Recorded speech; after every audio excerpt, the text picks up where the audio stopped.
Et salut à tous et bienvenue pour la découverte et le tuto sur le Lap Time Challenge de la semaine.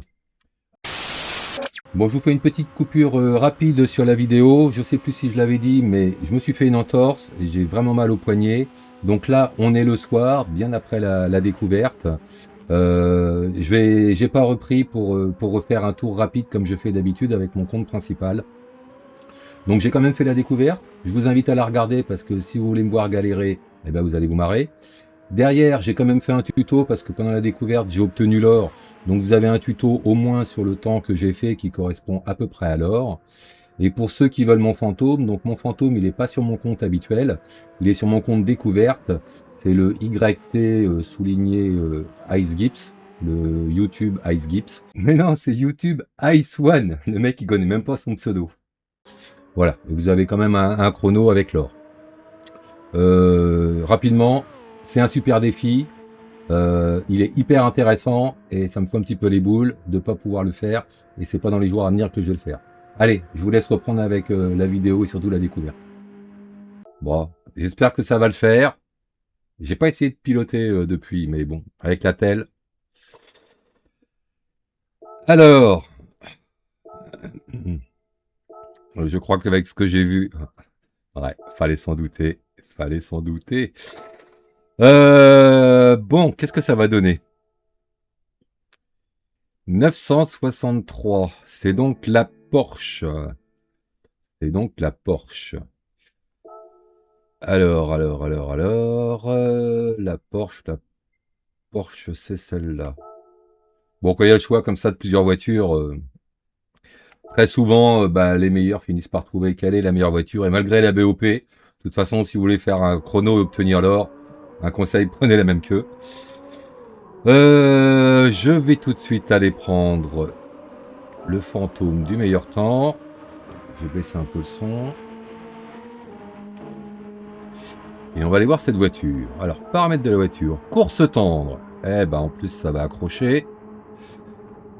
Donc, répartition. 47 à l'avant, 53 à l'arrière. Moteur arrière, un petit peu d'arrière. Ok.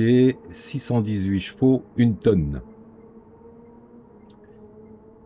Le turbo et le moteur. Donc, tout à la fin au rupteur. Et c'est tout proche de la limite. Donc, faut pas pousser trop loin. Ok, dac. Paramètres d'assistance, on va pas en mettre pour découvrir la voiture. Alors par contre, paramètres volant manette, alors déjà sur ce genre de voiture, faut le diminuer. Et là, moi, je vais bien le diminuer pour pas avoir mal au poignet. On va voir. Bon alors Le Mans, j'adore, c'est super. Et la groupe 1 là-dessus, c'est fait pour. Mais je vous cache pas que alors déjà ceux qui ont des réglages de volant, faites gaffe, le volant a tendance à trembler. Et il faut généralement de la poigne avec ce genre de voiture. L'or, j'ai pas regardé, l'or il est en combien? 27,8. 27,8. Allez, je vais aller voir ce que ça donne.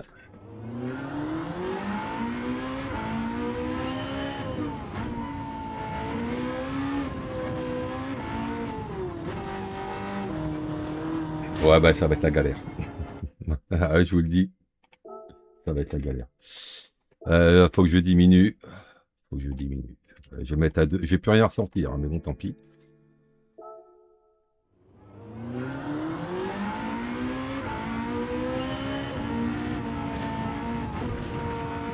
Ouais, je sens pas beaucoup la voiture. Donc à survivre un petit peu. Alors pourquoi vous cacher, j'ai une barre en acier et ça gêne.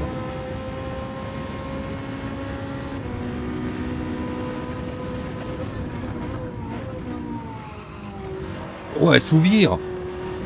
Elle glisse avec des pneus tendres. Je recommence. C'était le début. Hein. Donc, ouais, elle tient bien la route, mais elle s'ouvre quand même.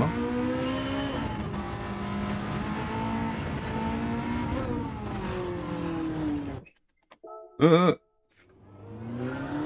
Je sens que ça va être coton aujourd'hui. Je vais prendre mon temps, c'est le premier tour. Je le sens, je vais prendre mon temps.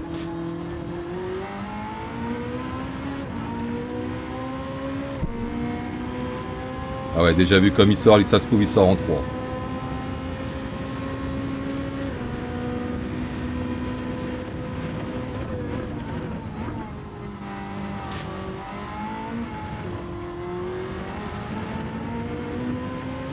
Je la trouve un petit peu spécial pour une groupe 1. On va essayer de pas me faire avoir ici. Ouais, le train avant il est léger.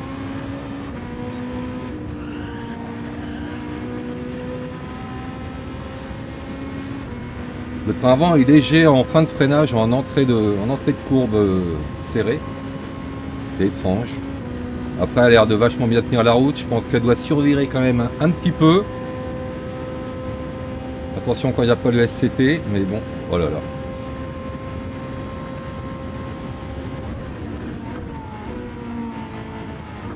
Ah, il est particulier son freinage, elle est pas top en freinage. Hein.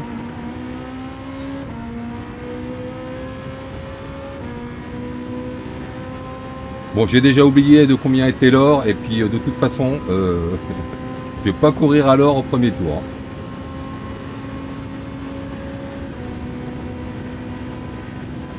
Alors c'est le freinage qu'il faut que je comprenne là.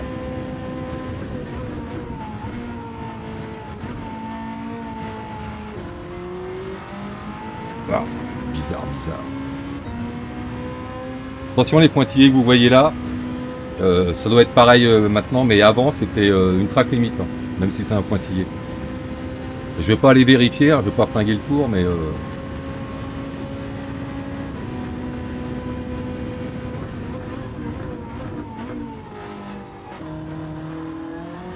ouais. Petit survirage à l'accélération.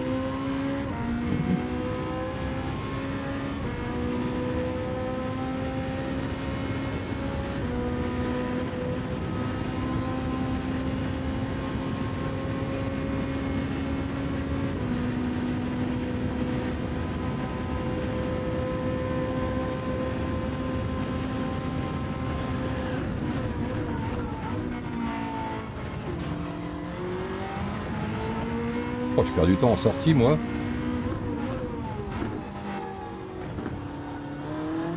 Ah, là aussi. Alors, vu ces entrées de virage, je pense que c'est une voiture sur laquelle il faut privilégier les sorties. Hein. Faut pas se faire déporter à la corde et pour pouvoir réaccélérer tôt.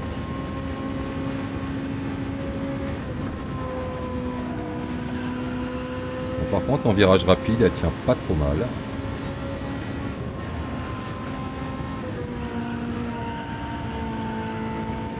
Le virage que j'aime pas. Je l'ai pris comme une merde.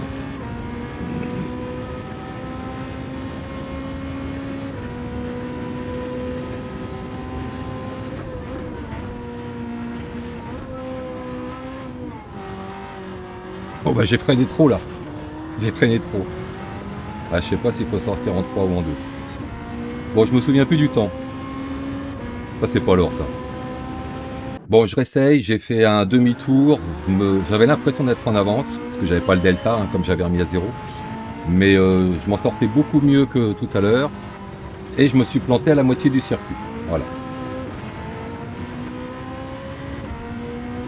Donc j'en tente un dernier. Je ferai pas au-delà. Je sais pas si je vous ferai un tuto. Si je le ferai plus tard dans la soirée.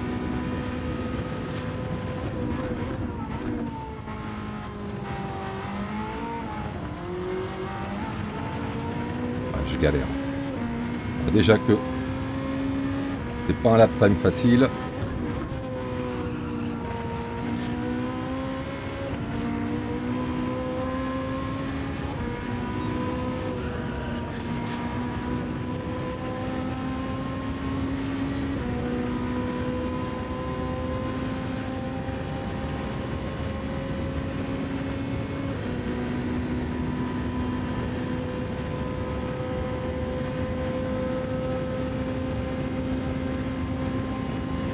Alors le freinage.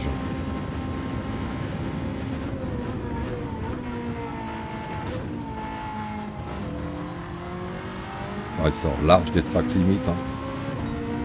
Faut l'exploiter cette sortie de virage.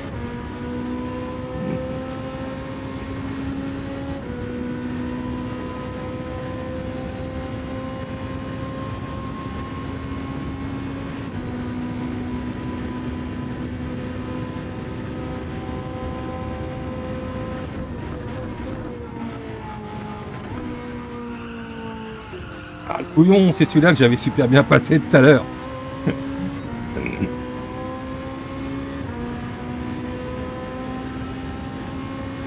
Ah, celui-là, faut vraiment bien se ralentir et couper la corde que le deuxième.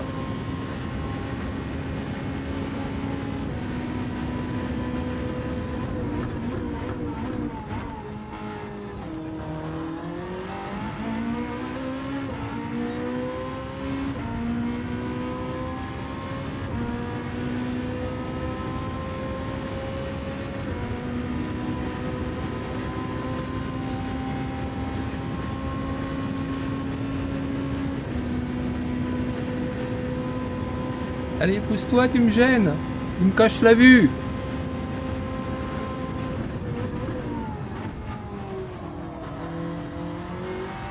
Pour mettre la 2 là. Pour mettre la 2. Et si je me suis planté là tout à l'heure. Bon. J'ai assuré, j'ai fait moins bien, mais pourrait accélérer très tôt et la voiture survire quand il n'y a pas le SCT là.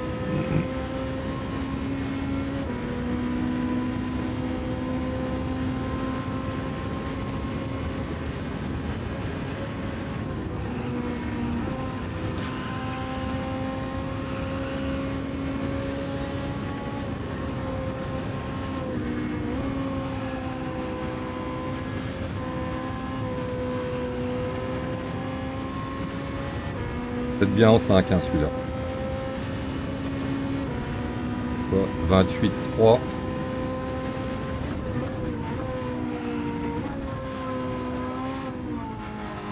Voilà, c'est ce passage pourri. Allez, j'arrête.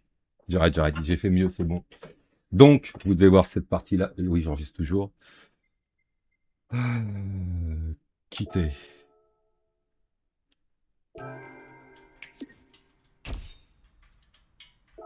Ah, ça me fout les boules parce qu'il suffirait de faire des tours là-dessus. Bon, allez, c'est l'or, mais pas de beaucoup. Bon, c'est dommage. Je me repose un petit peu et j'essaye de vous faire un tuto dans la foulée. Donc, pour vous, eh ben, le tuto, c'est maintenant. Et go! Et hop. Bon, bah, et hop, ce coup-ci, si on veut. Donc, comme je vous ai dit au début de la vidéo, de toute façon, j'ai pas refait un tour, hein, j'ai pas reroulé. Donc, mon temps, c'est mon temps de la découverte en 3 minutes 26 727. Donc c'est dommage, c'est un super défi, c'est hyper intéressant. Il y a beaucoup de virages où il y a beaucoup de choses à apprendre, surtout sur les track limites. Le comportement de la voiture il est un petit peu particulier, je trouve. Je trouve que sur la fin du freinage et l'entrée en courbe, elle est un petit peu sous-vireuse, elle glisse. C'est bizarre pour des pneus tendres. Et puis elle a une petite tendance au survirage, faut pas abuser quoi. Mais sinon, voiture super agréable. C'est une hybride, il n'y a pas besoin de gérer la batterie, elle est toujours pleine. Donc tout ça impeccable. Ce que j'ai fait sur le tuto, c'est que je vous ai fait le tuto à partir de mon tour, sauf il y a deux grosses erreurs que je fais dans mon tour. Et ce que j'ai fait à ce moment-là, c'est que j'ai pris les captures d'écran du meilleur temps mondial. Je vous dirai à quel moment c'est lui et pas moi, hein, quand même, je vais pas tricher. Donc il y a 6 images de lui pour vous montrer ce qu'il faut faire et ce que j'ai pas fait. Allez, on embraye directement sur le tuto, c'est parti. Et allez, on est parti pour le magnifique circuit du Mans avec la Porsche en groupe 1. Donc on se lance à fond, on écarte un petit peu la trajectoire au premier virage pour venir repiquer à la corde. Il faut vraiment essayer de rester à droite ici. On déclenche le freinage au niveau du panneau total. Donc freinage à fond, on va essayer de venir couper la première chicane assez fort tout en restant pas mal à gauche pour essayer de s'ouvrir le second virage. Donc ici, comme d'habitude, c'est le vibreur qui compte sur les roues extérieures, hein, sur les roues de droite. On vient couper la trajectoire, petit coup de gaz. Ici, on revient à nouveau couper la deuxième trajectoire, la deuxième corde, pardon. Là, on essaye de remettre la voiture le plus droit possible pour réaccélérer. Donc, on sort en troisième en exploitant le vibreur à nouveau. On peut même sortir un peu plus large que ce que j'ai fait. Vous voyez, tant que les roues de droite sont sur le jaune et le bleu, ça passe. Ici, on tangente autant qu'on peut. N'oubliez pas de passer les rapports, elle n'aime pas aller au-delà du rupteur. Ici, on va freiner un petit peu plus loin que la quille. Je vous ai laissé la quille pour vous montrer où est-ce que c'est, mais en fait, c'est un petit peu plus tard dans l'herbe qu'il faut freiner. On freine un coup fort rapide, ensuite on relâche doucement les freins pour venir accompagner le virage en troisième. On roule un petit peu sur le vibreur et quand on est au fond de la cuvette, là, on réaccélère à fond. Le virage suivant, on essaye de passer tout près. Attention à la quille, c'est la quille à laquelle il faut faire attention à droite. On arrive sur le virage pas facile, donc celui-là, il ne faut pas freiner. On coupe très légèrement les gaz à l'entrée de façon à venir tangenter le vibreur en gardant les roues de gauche sur la partie bleue et jaune. On réaccélère tout de suite à fond en ressortant à nouveau sur le vibreur. Il faut exploiter toute la trajectoire. Donc c'est important parce que derrière il y a une longue ligne droite, mais comme c'est une voiture qui accélère très vite, l'importance est moins grande que quand on fait ça avec une groupe 4 par exemple. Bon, la ligne droite à fond, on vient se caler bien à gauche, on freine entre le bonhomme rouge et le 100 mètres. Donc ce premier virage, comme je disais, la voiture a une façon bizarre de rentrer en virage quand on freine, donc je freine fort, puis je fais du dégressif et je viens beaucoup couper ce premier vibreur.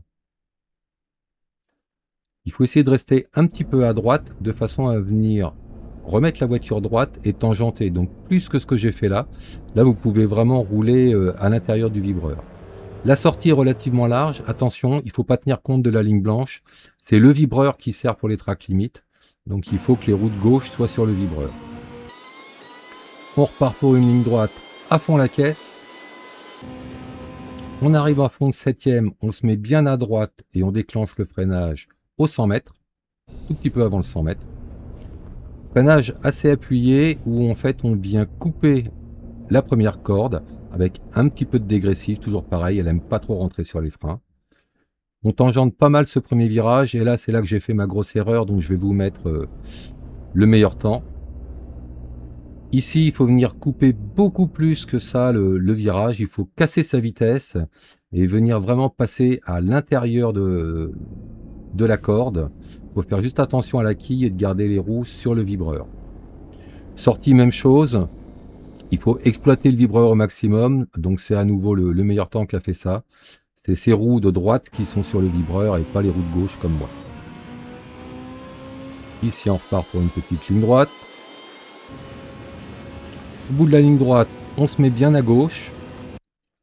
Donc le freinage, je déclenche un petit peu après la fin du rail, là, vous voyez, comme une marque orange.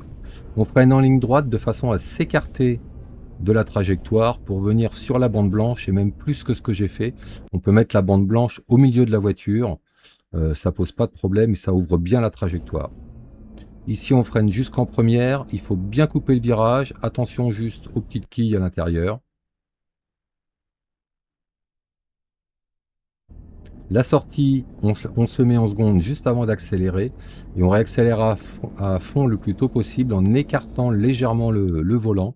Vous voyez, ce qu'il faut, c'est vraiment exploiter le vibreur au maximum. On repart pour une nouvelle ligne droite.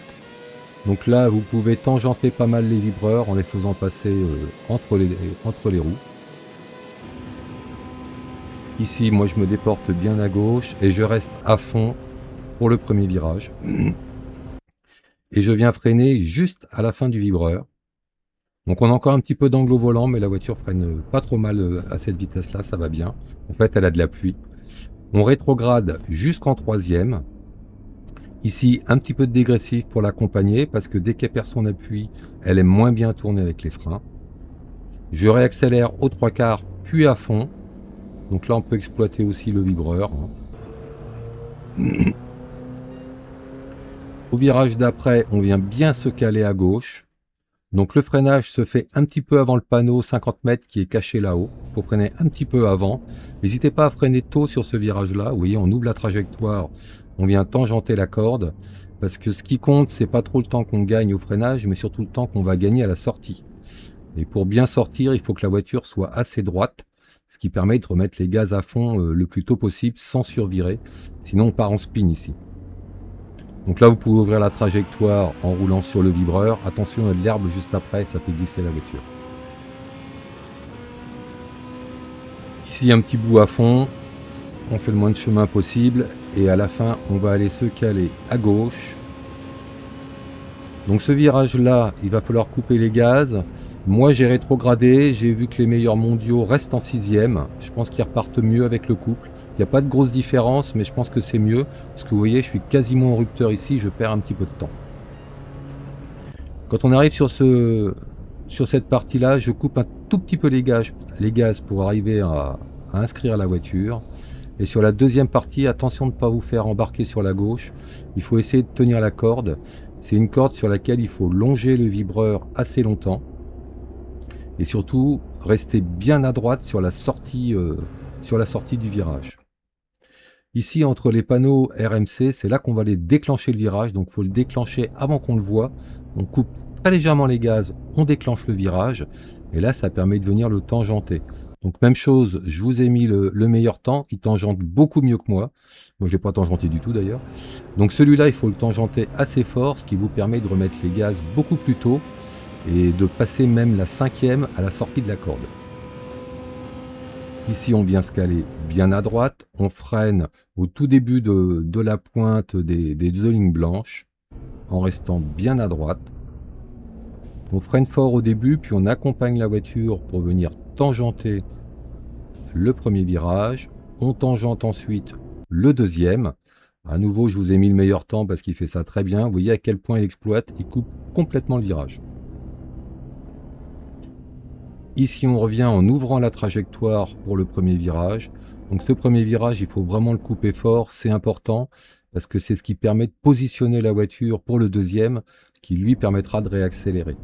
Sur le deuxième, on peut venir rouler un petit peu sur le boudin. La voiture est super stable, ça pose pas de problème. Il faut juste faire attention au moment où on réaccélère, de ne pas avoir trop d'angle au volant, sinon à survire.